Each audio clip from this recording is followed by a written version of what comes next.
کہ آخری عرصے میں آدمی جو ہے اللہ کی چوکھٹ پر ہی جا کر بیٹھ جائے، اپنے معمولات کو توڑے۔ اعتکاف کی روح یہ ہے کہ یہ جو ہمارے معمولات ہوتے ہیں، روٹین، یہ بھی غفلت پیدا کر دیتے ہیں۔ ایک عادت بن گئی، صبح اٹھتے یہ کرنا، پھر یہ کرنا، پھر دفتر جانا، پھر آنا، پھر یہ، اس کے اندر پھر وہ آدمی کوئی جاگتا ہی نہیں، ہوش میں آتا ہی نہیں۔ وہ گویا کہ ایک مدہوش سا ہے اور ایک وہ اپنا سائیکل چل رہا خود بخود۔ اس سائیکل کو توڑو،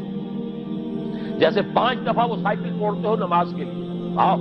یہاں آؤ، آؤ سجدے میں گرے، لوح جبین تازہ کریں، یاد کرو اللہ کو دوبارہ، اپنا عہد استوار کرو دوبارہ، ایاک نعبد و ایاک نستعین۔ اسی طرح سال میں ذرا یہ 9-10 دن بھی ایک دفعہ توڑو اپنے روٹین کو، جاؤ وہاں ڈیرا لگا لو مسجد کے اندر اللہ کے طرف، سوائے جو ناگزیر ہوائی جو انسانیاں ہیں، پیشاب وغیرہ کے لیے جانا ہے باہر، جاؤ وضو کرو پھر آ کے بیٹھ جاؤ۔ محض فرحت حاصل کرنے کے لیے نہانے کی اجازت بھی نہیں ہے، غسل واجب ہو گیا ہوتا، ورنہ پھر یہ کہ ڈھیلے بتاتے ہیں ہمارے علماء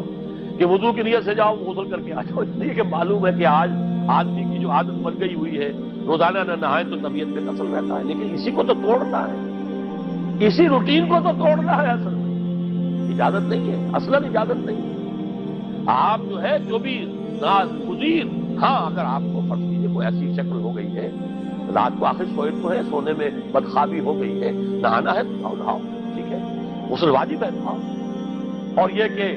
پیشاب کی نہانے کی حاجت ہے، جاؤ پوری کرو، وضو کرو، وہاں بنا دو، چاہے یہاں سو، یہاں ذکر کرو، یاد کرو، جو کرو کرو یہاں میرے کے، اور اس میں بھی خاموشی۔ وہاں ہمارے یہاں آج کل اس کے اندر بھی بڑے لمبے لمبے چوڑے پروگرام شروع کر دیتے ہیں، لوگ بیٹھے ہیں گپ بازی کر رہے ہیں۔ میں نے خود میدان عرفات میں لوگوں کو تاش کھیلتے دیکھا ہے، تاش عرفات میں نے سنا یہاں پر اعتکاف میں تاش کھیلے جاتے ہیں۔ آپ بالکل نوجوان چھوکرے، فضیلت سنی اعتکاف کی، ویسے بھی گھر سے بھاگنے کو کچھ جی چاہتا ہی ہے، کچھ دنوں کے لیے نکلے اس گھر سے، مسجد میں آ کے بیٹھ گئے، وہاں پہ گپیں بھی ہو رہی ہے، لطیفہ بازی بھی ہو رہی ہے، تاش بھی کھیلے جاتے ہیں، یہ اعتکاف ہو رہا ہے۔ یہ اتنی ہلکی شے نہیں ہے اعتکاف، یہ تو اس عبادت کا، رمضان میں جو روح بیدار ہوتی ہے یہ اس کا کلائمیکس ہے، بہت بڑی عبادت ہے، لیکن اس میں لو اللہ کے ساتھ ہے، لوگوں سے نہیں۔ تنہائی، غور و فکر، یا قرآن پڑھو، ذکر کرو، نوافل پڑھو، یا سوچو کچھ، جیسے حدیث میں آتا ہے وَأَن يَكُونَ نُطْقِي ذِكْرًا وَنَظَرِي عِبْرَةً وَسَمْعِي فِكْرًا، میرا دیکھنا ہو تو عبرت کا دیکھنا ہو کہ ہر شے سے میں سبق حاصل کروں، اور میں بات کروں تو اللہ کے ذکر پر مبنی ہو میری بات، اور میں خاموش رہوں بسمتی فکرہ، غور و فکر، تفکر و اعتبار،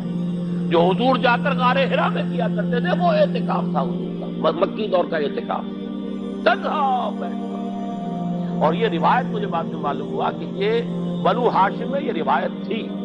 حضور کے دادا بھی جا کر وہاں پر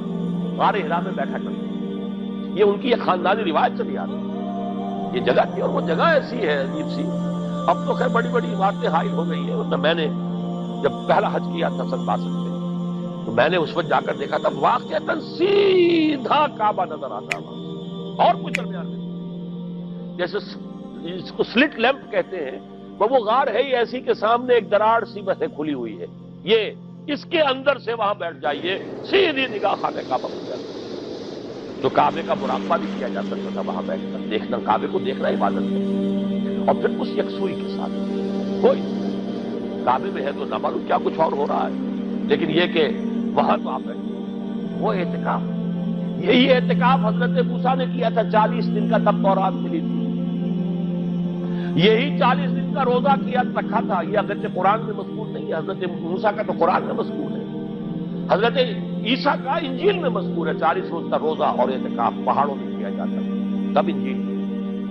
یہی اعتکاف تھا جو حضور کر رہے تھے غار حرا میں، تب قرآن اقرا بسم ربک الذی خلق، خلق الانسان من علق، یہ تو اس کا ایک عکس، اس کی ایک جھلک ہونی چاہیے۔ میں نے روح اعتکاف پر بھی ایک زمانے میں ایک تقریر کی تھی، میں نے دیکھا چھپی ہوئی تھی، اب پتہ نہیں کہیں اویلیبل ہے یا نہیں، ایک علیحدہ کتاب کی شکل میں بھی تھی، ویسے عظمت صیام و قیام رمضان مبارک پر بھی میرا کتاب کیا ہے، عظمت صوم، جس میں کہ پھر میں نے یہ انسان کے 2 وجود اس کے بارے میں بھی خاصی وضاحت کے ساتھ گفتگو کی، وہ بھی میرا کتاب چاہے شاید باہر سے سکوت میں ہوں گے۔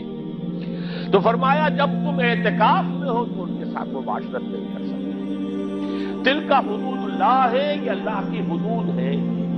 فلا تقربوها، ان کے قریب مت جانا۔ قرآن مجید میں حدود اللہ کے لیے یا تو آتا ہے فلا تعتدوها، یہ اعتداء کہتے ہیں کسی حد کو کراس کر جانا، تجاوز کرنا،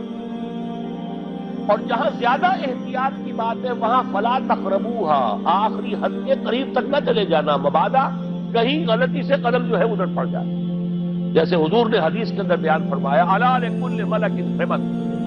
ہر بادشاہ کی ایک محفوظ چراگاہ ہوا کرتی تھی، اسی کے جانور اس میں چریں گے، کوئی رعیت میں سے کسی کی بھیڑ بکری، کسی کا کوئی جو ہے گھوڑا وہاں نہیں آ سکتا۔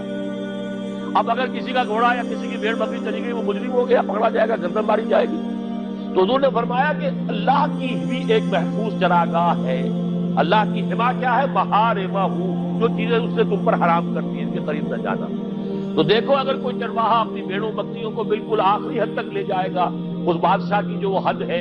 تو اندیشہ ہے کہ بھیڑیں بکریاں کہیں ایک چھلانگ لگائے اور بادشاہ کی چراگاہ میں داخل ہو جائے، لہذا ذرا فاصلے پر رہا کرو۔ یہ ہے آخری حد تک نہ جاؤ بلکہ کچھ فاصلے پر رہو، فلا تقربوها، یہ اللہ کی حدود ہے تو ان کے قریب مت پھٹکو۔ کذالک یبین اللہ لکم آیاتہ للناس لعلہم یتقون، اسی طرح اللہ تعالی اپنی آیات لوگوں کے لیے واضح کر رہا تاکہ وہ بچیں، تقویٰ کی روش اختیار کریں، حدود الہی کا احترام کریں، اس میں کہیں تجاوز تو دور رہا، اس کے قریب بھی